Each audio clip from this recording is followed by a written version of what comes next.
الحمدللہ رب العالمین والصلاة والسلام علی سید المرسلین اما بعد فاعوذ باللہ من الشیطان الرجیم بسم اللہ الرحمن الرحیم.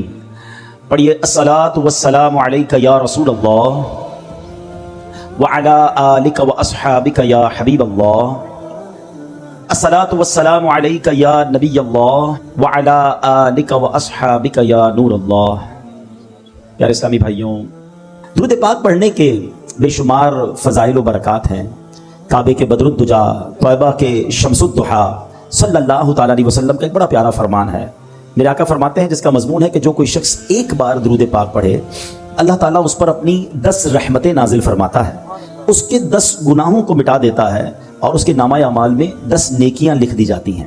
اچھا، بظاہر تو یہ ایک حدیث پاک ہے اور کئی بار سنی ہے، مگر میں اس حدیث کا ایک شاندار اسپیکٹ، ایک اور جہت آپ کے سامنے رکھنا چاہتا ہوں. آج کل کاروباری لوگ بیٹھے ہیں، ہم بیلنس شیٹ بناتے ہیں. پہلے تو بیلنس شیٹ بنانے میں بہت ٹائم لگتا تھا، جب ہاتھ سے بناتے تھے ملتی نہیں تھی. اب جب سے سافٹ ویئر آ گئے تو روز بٹن دبائیں روز بیلنس شیٹ نکل آتی ہے کہ آج کیپٹل کتنا ہے، آج لاس کتنا ہے، آج پروفٹ کتنا ہے. سافٹ ویئر نے لائف آسان کر دی، ورنہ اکاؤنٹنٹ کو 3 دن پہلے کہنا پڑتا تھا جب جا کے بیلنس شیٹ بنتی تھی. ٹھیک ہے نا؟ لیکن ہم بیلنس شیٹ بناتے ہیں، اس کا طریقہ کیا ہوتا ہے کہ debit side, credit side, plus minus کر کے آپ کا میرا بیلنس کیپٹل سامنے آ جاتا ہے. رمضان میں بھی کئی لوگوں نے بنائی ہوگی جن کو زکوٰۃ دینی ہوگی. لیکن آن دا ڈے آف ججمنٹ، قیامت کے دن بھی ایک بیلنس شیٹ بنے گی. قیامت کے دن بھی ایک اکاؤنٹ کھلے گا اور وہ بڑا کروشل ہوگا. اس میں کیا ہوگا کہ میزان عمل لگایا جائے گا، لوگوں کے اعمال تولے جائیں گے.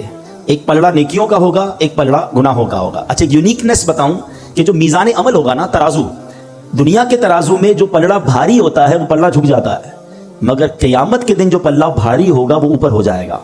اچھا، اب کیا ہوگا؟ قرآن کہتا ہے سورہ قاریہ میں فَأَمَّا مَنْ ثَقُلَتْ مَوَازِينُهُ، جس کی نیکیاں کی جو پلڑا ہے وہ بھاری ہو گیا، ہیوی ہو گیا، کیا ملے گا اسے؟ فَهُوَ فِي عِيشَةٍ رَاضِيَةٍ، وہ مزے میں، چین میں، جنت کی نعمتوں میں ہوگا.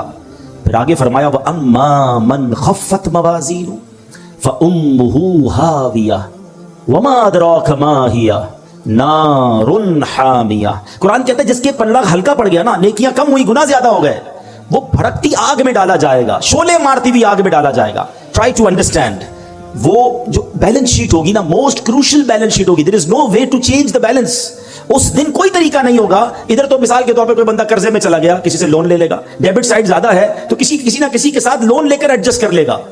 ادھر لون لینے کی کوشش کی جائے گی. روایتوں میں آتا ہے کہ ایک بندہ ایسا ہوگا جس کا ایک نیکی کم ہوگی، بیلنس ہو جائے گا. اگر ایک نیکی مل جائے تو جنت میں چلا جائے گا، صرف ایک نیکی. اب وہ مارا پھرے گا قیامت کے دن، یہاں تک کہ اپنی ماں کے پاس جائے گا کہ ماں جی مجھے ایک نیکی دے دیجئے، میں جنت میں چلا جاؤں گا. اس دن ماں ساتھ نہیں دے گی. والد بیٹے کے پاس آئے گا، کہے گا بیٹا میرا ایک گناہ لے لے، ساری زندگی تیری خدمت کی ہے، آج ایک گناہ کا بوجھ تو لے لے تو میرا جنت میں جانے کا سامان بن جائے گا. مگر نہ باپ بیٹے کے کام آئے گا، نہ بیٹا باپ کے کام آئے گا. کیسی نفسا نفسی ہوگی بتاؤ. اس دن اس شخص کو کتنی حسرت ہوگی کہ جس کی چند نیکیاں کم ہونے کی وجہ سے وہ جہنم میں جائے گا. اس کو کتنا یاد آئے گا کہ یار دنیا میں موقع ملا تھا، نفل پڑھ لیتا، تلاوت کر لیتا، ذکر کر لیتا، درود پڑھ لیتا، یا 1 2 4 گناہ ہی کم کر لیتا تاکہ میری جنت میں جانے کی صورت بن جاتی. یہ دن آنا ہے. اب وہ سینیریو ذہن میں رکھو اور اب اس حدیث کو دوبارہ سنیں کہ درود پاک تو میری بیلنس شیٹ کو ایڈجسٹ کرنے کا شاندار وظیفہ ہے. کہ آقا فرما رہے ہیں ایک بار درود پڑھو 10 نیکیاں بڑھ جائیں گی، 10 گناہ کم ہو جائیں گے. یعنی میرے نیکیوں کا وزن بڑھانے والا اور گناہوں کا وزن گھٹانے والا وظیفہ ہے. تو سچ بتاؤ پھر کتنے درود پڑھنے چاہیے؟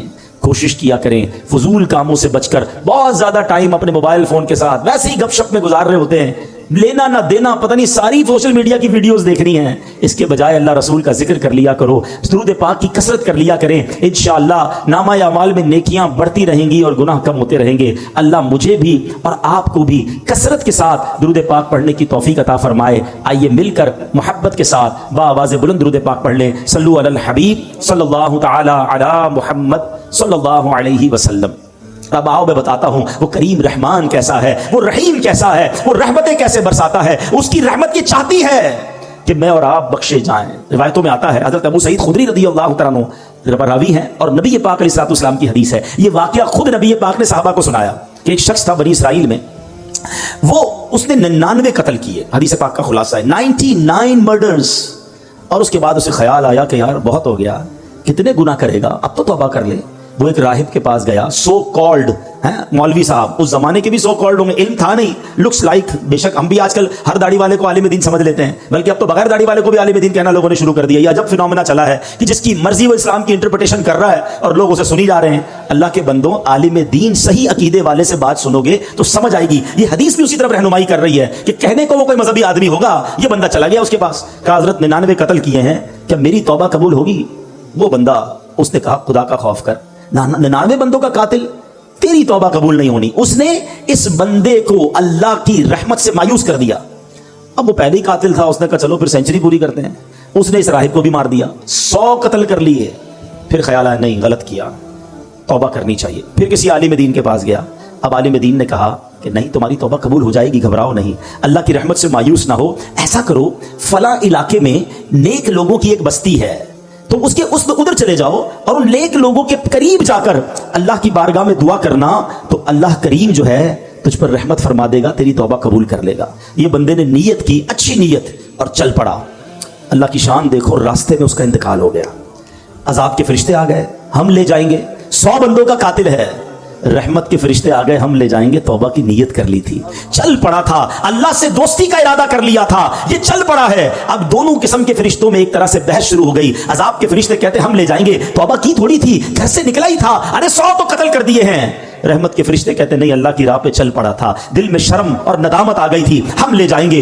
اب اللہ کی طرف سے ارشاد ہوتا ہے, ایسا کرو, زمین کیلکولیٹ کرو, زمین کو ناپا جائے, اگر یہ بندہ اپنے گھر کے قریب ہے تو عذاب کے فرشتے لے جائیں, اگر یہ بندہ نیک لوگوں کی بستی کے قریب ہے تو رحمت کے فرشتے لے جائیں. اللہ اکبر, میں حدیث کے الفاظ سنا رہا ہوں. اب جب زمین ناپی گئی تو وہ بندہ نیک لوگوں کی بستی کے قریب نکلا. علماء کہتے ہیں یہ جو پلان تھا نا, اللہ کی قدرت کا پلان تھا, ایکچولی وہ دور تھا نیک لوگوں کی بستی کے, مگر رب کا حکم تھا کہ یہ بخشا جائے. اس کی منشا یہ تھی یہ بخشا جائے. وہ نیک لوگوں کی بستی اور اس کی لاش کے درمیان جو پلاٹ آف دا لینڈ تھی وہ سکویز ہوئی, وہ کم ہوئی اللہ کے حکم سے, اور جب ناپا گیا تو چند فٹ کے فاصلے سے وہ نیک لوگوں کی بستی کے قریب تھا. اسے رحمت کے فرشتے لے گئے, گویا اس کی بخشش ہو گئی. یہ ایک روایت بیان کرنے کے بعد میرے پیارے اسلامی بھائیوں کیا پتا چل رہا ہے؟ وہ رحیم, وہ کریم, وہ توبہ قبول کرنے والا ہے, وہ معاف کرنے والا ہے. اس کی رحمت چاہتی ہم بخشے جائیں, مگر یہ بندہ ہے جو توبہ نہیں کرتا, یہ بندہ ہے جو اس کی بارگاہ میں سر نہیں جھکاتا, وہ اس سے دوستی نہیں کرتا. میرے پیارے اسلامی بھائیوں, اس حدیث سے ایک اور بہت خوبصورت بات سیکھنے کو ملی ہے.